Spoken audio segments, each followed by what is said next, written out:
bored with The Great. Last of Us. Oh yeah. I mean, come on. Aren't we all? Yeah, I think so. But I mean, I see plenty of people talking about how it's like the greatest show Yeah. ever. So I mean, We'll see. But I'm not keeping my hopes up. by episode 5, my hopes were already like done. Like, but then again, like I'm not a fan of the game. I've never played it. I'm not a video gamer, so you know, The game's good. that's what I just everyone watched says. someone play it. I don't even own a gaming console. Yeah, like I don't own a gaming console, so I always miss that. I mean, I know I'm missing out because millions of people Were you enjoy. ever like a I mean, no, gamer? not really. Because I never was. When I was in high school, I'd game. Like my brother and I had, PS2 and 64. Like the original Xbox was one I had in like middle school, and I remember playing games on that. Guitar Hero when it was big. I remember Gun was a big game when that came out for Xbox originally, and my brother and I would play it all the time, like nonstop. Um, and it was like those games like Red Dead Redemption and shit, and Red Dead Revolver, and like you know, Yeah. I GTA. didn't Like do any of that. I played some Streets of Rage on the Dreamcast with my friend. I was not good Dreamcast. at I was not good at it. Yeah, I was never good at it either, which is It's maybe a why is that what it's called? Dream something on a fucking Sega had the Dreamcast for a Sega while. Dreamcast. Yeah, Yeah, I don't even fucking know. Just remember that's what was in my friend's basement. yeah. And I remember playing it like when we were in like college and stuff, we would play it like at parties or whatever, like Mario Party or Mario Kart or something, like Yeah. drunk, stoned, playing video games. But and I'll play it like I don't care, it's fun. But like I just never, it wasn't for me. I was just always Yeah. into other shit that like you know occupied my time and satisfied me, and so I never really got into gaming that much. My brother was a much bigger gamer, I but even liked The he. Sims. The Sims, yeah, the PC gaming, I got into that. Like, middle school, the Oh AIM yeah. years, yeah, Sims, and like, what was that other game? Risk, right? And, Oh, I didn't get into that. or no, what was that? Mist, that's what I was thinking of. Mist. No, I No, used to I play never heard that of all the it. time. Like early 2000s PC, CD-ROM game, all that kind of shit. There were a lot of weird like PC games Lara Croft, Tomb Raider's the that like original, I like, barely remember. But and yeah. they were like silly like kiddie games. But they were so I don't know, they just fucking mystified me. They were like I just became there was like this Peter Pan one that I never actually owned but had like a little demo for or something. Like some Yeah. trial version. And I remember just watching the beginning to that and going, oh Yeah, and I had an older sibling, so we had like a Sega Genesis before I knew what video games even were, and I would like yeah. watch my older sister play, and like she'd teach me how to play like the Aladdin game and like Busy Oh yeah. Town. Busy Town had like a Sega game for a while. The little critter stories, I'm talking about children's stories. Little critter. No. They had a game called like Busy Town that I was obsessed with for a while. But yeah, just not a big gamer, whatever. Yeah, I never had any of that. I think we had like an N64 when those like first hit Oh yeah. I or mean, what were whatever, you doing if you didn't have one? Yeah. Like the OG one that had Super Mario Bros, Oh, the original like Nintendo? yeah, Oh shit. yeah, Before our time. yeah. Maybe yeah, so maybe it was just like a Nintendo and it was like that and like Duck Hunt and it had like that thing with the trackpad. There was like Mm. some fucking gray pad that you put on the ground. This is like pre DDR. I was, in elementary school, and I never understood what that fucking trackpad was for. But I do remember really enjoying the shit out of Duck Hunt. Yeah, those That are was like always my fun. secondary game. That's like When I wasn't playing Mario, I was playing Duck Hunt. it's like back in the days when like that was like before we knew what video games would become. So it was like, Yeah. at home arcade games basically, like, Yeah. from like the 70s and 80s, and then they kind of the Mario stuff came in there, and then but yeah, man, I never played The Last of Us, but yeah, I am disappointed by the show, particularly because I like Craig Mazin. Like I've been talking to Sophie about this. Like I think Craig Mazin is great. I'm really surprised that the show is so boring with him at the helm of it, but Yeah, it's disappointing. yeah, I think he just got too sentimental with it, like, and just missed what we all love about zombie shows, which is fucking zombies attacking humans and killing them. That's like the main thing, dude, and that's just not happening. Like that's just not happening in the zombie show. Okay. Yeah. Conspicuous absence of zombies is. But I guess for listener, we're recording this on March 4th, so I think there's still like 3 weeks left of that show. Yeah. So by the time this comes out, that show will be over. So we'll probably change our opinions by then, or we'll solidify them. We'll see. But Who knows? listeners, we like to hear it, so tell us what you think. You like The Last of Us, or you think it's missing something, or it's perfect, or whatever. We'd like to hear. Dude, I like hearing I like being disagreed with, like, and not like, people calling names or whatever, but like just serious discussion with people that like I want to know, like, do you think I'm I was wrong? Curious like, for what, I was curious for what know? you would think as somebody who didn't play it, because I have trouble seeing sometimes when I'm like, nope, there was supposed to be a lot of action here and it didn't happen, then I get pissed. And I don't have the nostalgia factor where, like, I think a lot of people are saying it's good just because they're happy to see something they really like brought to life on screen. Oh, well, yeah. Yeah. Which is understandable. It's really well cast. Because like I said, Craig Mazin knows what he's doing. Like, he knows how to make great TV. Like, he's done it a bunch of times. He's made great movies. He's a great writer. This one missed the mark. They can't all be good. I mean, he did Chernobyl. Like, he did The Hangover. Wait, what did he do? What was that first one? He wrote Chernobyl, the series. Yeah. Fuck yeah, that one was great. That's what got him like this a little bit job. boring for, the last few episodes, but it was still good as shit. But yeah, because the last few episodes it became a courtroom drama, but it still worked with like the tension and the drama. But like that got him an Emmy, and I think that's what got him to be the showrunner of The Last of Us. Is they like approached him, like HBO was like, "Hey, would you want to do this?" And he was, of course, like, "Yeah." So like, he's done a lot of good shit. I mean, The Hangover, people like, he was a comedy writer originally in his career, but he has a podcast. Listeners can check it out. He has a podcast with John August, another very, very awarded and very good screenwriter. They're, I think, called Script Notes, I believe. I listen to it every once in a while because it's interesting when they have stuff about, screenwriting world, what's happening in the Hollywood industry, everything from the Writers Guild to, the calls for projects and stuff.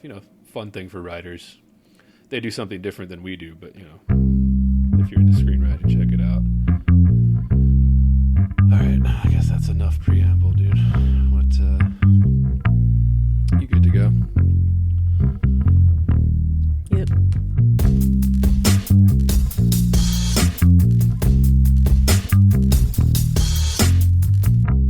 Heavy. Bored. Heavy. I am heavy. Bored. I may say male is entirely hostile. No! Resources. Life, friends, is boring. We must not say so. All right. What podcast is this, Soph? This is Heavy Board. I'm Andrew Whitstadt. I'm a great negative force. And today we're continuing with our Dickinson deep dive. And note to listeners, I know we said we were doing 200-page chunks because we're trying to do this in 3 to 4 parts. Looks like we might go a little bit beyond that because as we move through, like, listeners can go back and listen to our last episode if you haven't, where we start this whole Dickinson deep dive. But this entire time, for this entire episode, we are in the year 1862. We kind of just left off the year 1862 on last episode, and you could hear us getting very excited and kind of wanting to. We didn't actually ran out of time. We couldn't even talk about all the poems we wanted to. And then when Sophie and I were reading through these next 200 pages for the next chunk, she texted me. It was just like, we might have to cut this down. Like, there are too many bangers. Like, there's too much I want to cover. And, like, Well, yeah, I mean, just in addition to, like, if we want to talk about, like, any of the, like, lesser-known poems, and yeah. Yeah. Well, and so we agreed basically to just cut it in half. So we did 100 pages this time. So not as much as we originally planned, but, like, we have so many poems that we want to talk about and, like, talk about and praise Dickinson and all that, so that, you know, bear with us. We added an extra part, but I think our listeners won't mind. They're poetry freaks. So just to let you all know, same book, same deal, you know, the Johnson version, same books, and then we're kind of supplementing with some of the Vendler stuff. Although I didn't really have time to catch up on all the Vendler stuff this week, but I will make up for that next week, most likely. No, neither did I. I was able to scan it a little bit. It is hard, though, you know, because it is in such a different order, because she uses the other numbering system. Yeah. So, like, there are some that are in this section that for her are much later. And then there are a lot that we just haven't gotten to. Like, I think maybe none of, like, the poems from the last third of Vendler's book are in this section, but we'll see. No. But yeah, it is weird. It's like going backwards and, like, being like, what, when was this? Yeah, and, you know, this isn't a class, so No it's, other yeah, it's just us. Yeah. Curious, so yeah, I just didn't have time with everything else going on. This, like I said, listeners, you want us to do this more often, and sign up. Sign up to yeah, we should do housekeeping right now, actually, before I forget. Before we get into this, okay, listeners, like as I said, we have a subscription plan. If you enjoy what you're hearing, you want to hear more, please sign up to support us at patreon.com/heavyboard. Gives you full access to uncensored episodes and bonuses and all the other goodies for subscribers only. If you don't want to do that, can't afford that, you can support us in other ways. You can leave us a 5-star review on Apple, Spotify, wherever you get your podcasts. That helps us out, helps us grow. Just click that little 5-star button and you're good. You can also support us by subscribing to our YouTube channels. We have a YouTube channel where we release all of our free episodes, as well as a clips channel if you don't have time to listen to the entire episode. Give those a subscribe. That helps us out. It's a free way to support us. We appreciate it. We love our listeners. And as a reminder, we're still looking for workshop horror stories. If you or someone you know had a terrible experience in a workshop, we want to hear about it. Please send that in to heavyboardpodcast@gmail.com in excruciating detail, and we'll hopefully give you a little relief, a little solace, relieve that tension, because we can joke about it and know that you're not alone. Send those in, heavyboardpodcast@gmail.com. That's housekeeping. Although I think that I'm probably going to paywall this episode, so you know, we'll see. So anything goes. So Nice. just say whatever we want, you know. Farts. Where do you want to start with this? Where do you? Yeah, I don't know. Did you want to go back at all, or do you just want to start from page 200? Well, I know we didn't give as much time to the last couple we covered as we wanted to, but we kind of hit it. So it would really only be one or two more poems from last week's grouping.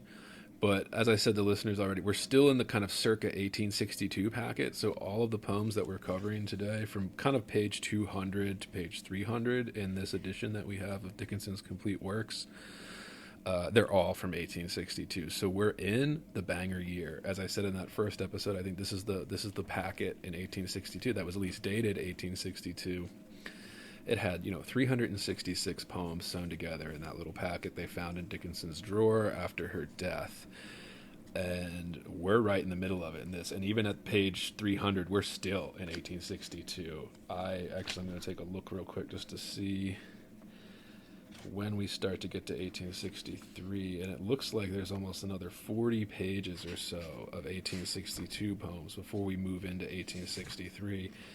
So yeah, we're in literally her most productive year right now, which is exciting. And I mean, again, we've said this before, but like a thrill to witness reading this with Sophie and you guys out there listening at home. It's a thrill to see all of this. But as we said, there's so many bangers in these next 100 pages, in this latter half of the 1862 poems, that we were worried we wouldn't even have enough time to fit it into like a 2-3 hour episode. So we'll see how it goes. I mean, yeah, when does this period end? Like, I'm trying to see, like, on what page? It was like page we move 340. into 63. 330... 331 is when it officially switches to 1863, and that's around poem 665. Damn. So I just wanted to like point out that like we're in like a very productive time frame and prime of Dickinson's kind of writing. And you'll hear us get into like the richness, the things we really enjoy as she matured as a writer.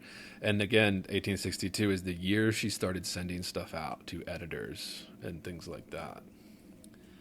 But yeah, what did you mark as we moved through here? Right away, I was 424, 426, page 202 and 203 for me. I think I marked one right on page 200, but I'm just checking something. What are you checking? The year of her birth.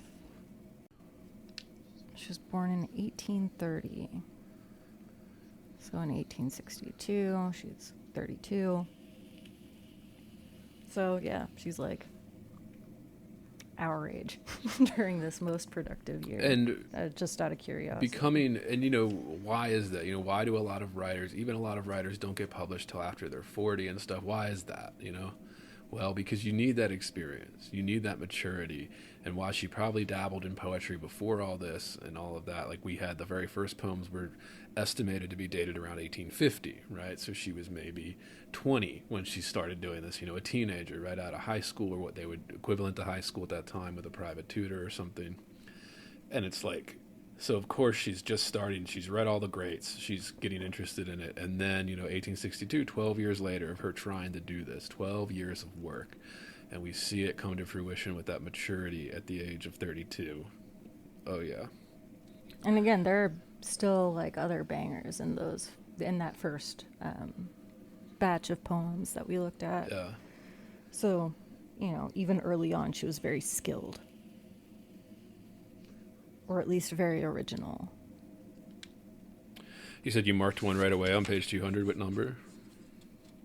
419. 419. Grow accustomed to the dark. Yeah. This is one of the ones where I feel like she's a little less restrained. It's still restrained.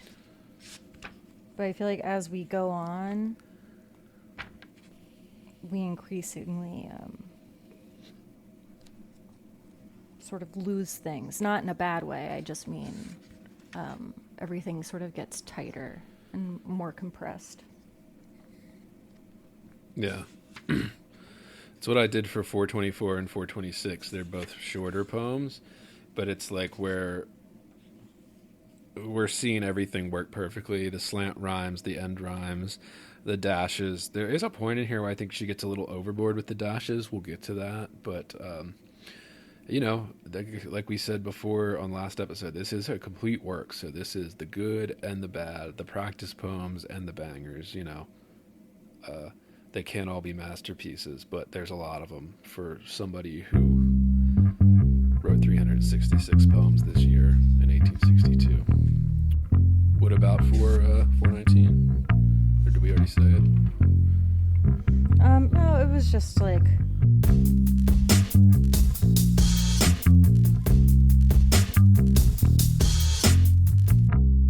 Heavy.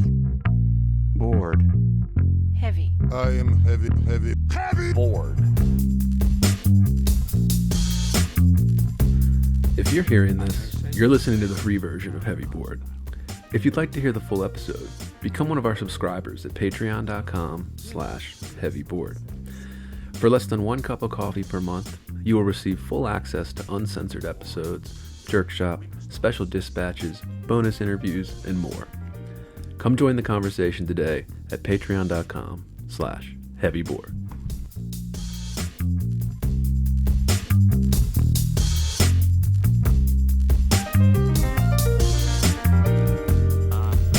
Are you radioactive now? Inner. Resources, American resources. Being bored? Some activities are intentional, right? It shows such a lack of gratitude for life. Bored. I aspire to boredom, I should say. Bored. Heavy. I am heavy. Bored. Has you the night sweats and the day sweats, pal? Pal, I do.